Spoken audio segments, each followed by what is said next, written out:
Ռոմանոս Պետրոսյանը նոր մեղադրանքներ է հղել Սամվել Կարապետյանի հասցեին, նրա հեծի լիցենզիայից զրկելն արդարացնելու համար։ Նիկոլ Փաշինյանի հետ հանդիպմանը հեծի ժամանակավոր կառավարիչը կրկին հայտարարել է, թե հեծի 2018-ից 2024 թվականների նոյեմբերի բազան ջնջվել է։ Պետրոսյանը նշել է, թե հեծում շատ դեպքերում արևային կայաններից ինքնավար էլեկտրաարտադրողների արտադրած էներգիան թերգրանցվել է։ Փաշինյանն էլ շարունակել է ժամանակավոր կառավարչի խոսքը, նշելով, որ եթե այդ խնդրի հետևից մինչև վերջ չեն գնացել, ուրեմն նշանակում է ինչ-որ բան են թաքցրել։ Փաշինյան-Պետրոսյան զրույցին պատասխանել է Նարեկ Կարապետյանը, ասելով, որ Փաշինյանը կանչել էր հեծի կառավարչին եւ նրա մասնակցությամբ հանրությանը փորձում էր ներկայացնել հեծը խլելու համար հիմնավորումներ։ Այս զրույցին կետարկետ կանրադառնանք քիչ հետո, գրել է Նարեկ Կարապետյանը ու եւս մեկ անգամ արձանագրել, որ մեջբերում Փաշինյանը մարդկանց վարկաբեկելու լավ մասնագետ է, բայց դրույթների մեջ չի խորանում եւ սա նրա թույլ կողմն է, ինչպես այստեղ, այնպես էլ ամենտեղ, գրել է Տաշիր գրուպի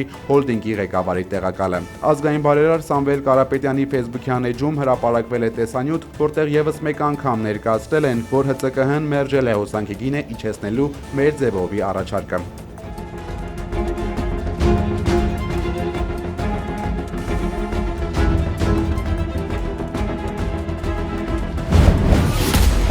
Ոստիկանությունն ու քննչական կոմիտեն անսպասելի խուզարկություն են իրականացրել Արաբգիր համայնքում գործող հանցավոր զանգերի կենտրոնում։ Պարզվել է, որ մի խումբ անձինք վարձակալած տարածքում կազմակերպել են խոշոր չափերի համակարգչային հափշտակություններ, թիրախավորելով օտարերկրյա քաղաքացիներին։ Խուզարկության արդյունքում հայտնաբերվել են կազմակերպության անդամները, նրանց օգտագործած տեխնիկան եւ առանցքային էլեկտրոնային ապացույցներ, որոնք նրանք չեն հասցրել ոչնչացնել։ Գործով կատարվում են բարույթային գործողություններ, իրականացվում է համագործակցություն օտարերկրյա իրավապահների հետ։ Ներքին գործերի նախարարությունը նշում է, որ Հայաստանում գործող նմանատիպ հանցավոր կազմակերպությունները փոխկապակցված են այլ պետություններում նույն մեխանիզմը կիրառող հանցավոր եւ այլ կազմակերպությունների հետ, որոնք էլ թիրախավորում են Հայաստանի քաղաքացիներին։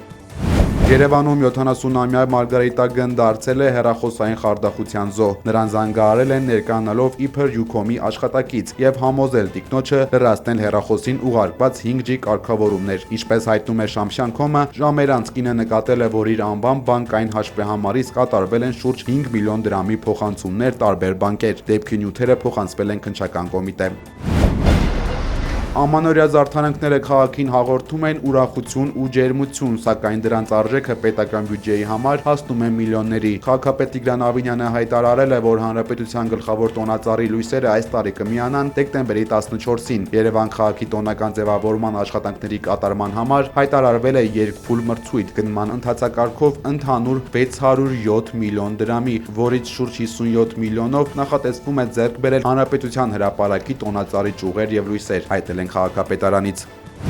Գյումրի համայնքի ղեկավար Վարդան Ղուկասյանը հայցադիմում է ներկայացրել ազգային ժողովի նախագահի տեղակալ Ռուբեն Ռուբինյանի եւ Հայաստանի Հանրապետության դեմ։ Նա պահանջում է ոչ միայն հերքել զրպարտություն համարվող տեղեկությունները, այլև ճանաչել իր անմեղության կանխավարկածի խախտման փաստը եւ վճարել փոխհատուցում։ Մեր ձևով ժողովրդական շարժման կամավորների թիվը հասել է 9000-ի։ Ապօրինի կալանքի տակ գտնվող ազգային բարերար Սամվել Կարապետյանի առաջնորդած շարժմանը մեկ շաբաթվա ընթացքում 1000 կամավոր է միացել։ Հայաստանում փոփոխությունների իրական հնարավորությունը մեր հայրենակիցները կապում են մեր ձևով շարժման հետ, ասվում է շարժման Facebook-յան էջում։ Չնայած բանակցային փուլին, Ռուսաստանն ու Ուկրաինան շարունակում են միմյանց ավերիչ հարվածներ հասցնել։ Հրթիռներով մասսայական հարձակման են ենթարկվել Կիևը, հարվածներ են հասցվել բնակելի շենքերին եւ էներգետիկ օբյեկտներին, հայտնում են տեղի իշխանությունները։ Կենտրոնական Պեչերսկի շրջանում վնասվել է բազմաբնակարան շենք, արևելյան Դնիպրովսկի շրջանում հրդեհ է բռնկվել 9 հարկանի բնակելի շենքում։ Նախնական տվյալով կա 6 զոհ, 12 վիրավոր։ Ռուսաստանի պաշտպանության նախարարությունը նշել է, որ գիշերվա ընթացքում Ռուսաստանի տարածքում հակաօդային պաշտպանության միջոցներով խոցվել է ռեկորդային 249 անօդաչու թռչող սարք, ինչը վկայում է հակամարտության այս փուլի աննախադեպ ինտենսիվության մասին։ Ռուսաստանի անվտանգության դաշտային ծառայության ուժայինները կանխել են Կալինինգրադի մարզի ուղղափառ եկեղեցում ծրագրված ահաբեկչությունը։ Նրանց տվյալով այն նախապատրաստվել է Ուկրաինայի հատուկ ծառայությունների հրահանգով։ 17-ամյա տղան դրա համար ինքնաշեն հրկիզող սարքեր է ստեղծել։ Երիտասարդը ձերբակալվել է։ Un mot pour vous dire que je viens à l'instant. Մակրոնը հերքել է ենթադրությունները այն մասին, որ հանրապետությունում քննարկվող ազգային զինվորական ծառայության բարեփոխումը կարող է հանգեցնել երիտասարդներին Ուկրաինա ուղարկելուն։ Ֆրանսիա մտադիր չէ երիտասարդներին ուղարկել Ուկրաինա պատերազմելու, այս մասին հայտարարել է Մակրոնը։ Մենք պետք է ուժեղացնենք կապը զինված ուժերի եւ պետությունների միջև, բայց մենք հիմա իսկապես պետք է փարատենք այս սխալ տպավորությունը, թե պատրաստվում ենք մեր զինվորներին ուղարկել Ուկրաինա, ասել է նա։ Ավելի վաղ Ռուսաստանը հայտնել էր, որ Ֆրանսիան մի քանի հազարանոց զորք է ուղարկում հակամարտության գոտի։ 2,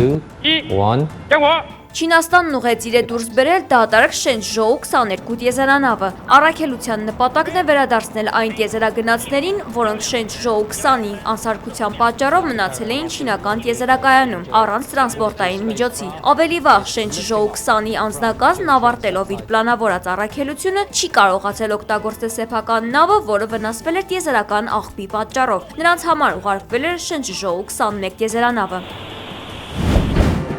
Չինաստանում մարդանման ռոբոտը ռեկորդ է սահմանել, նա 3 օրում քայլել է ավելի քան 100 կիլոմետր։ Սա ռոբոտների երբևէ անցած ամենաերկար տարածությունն է։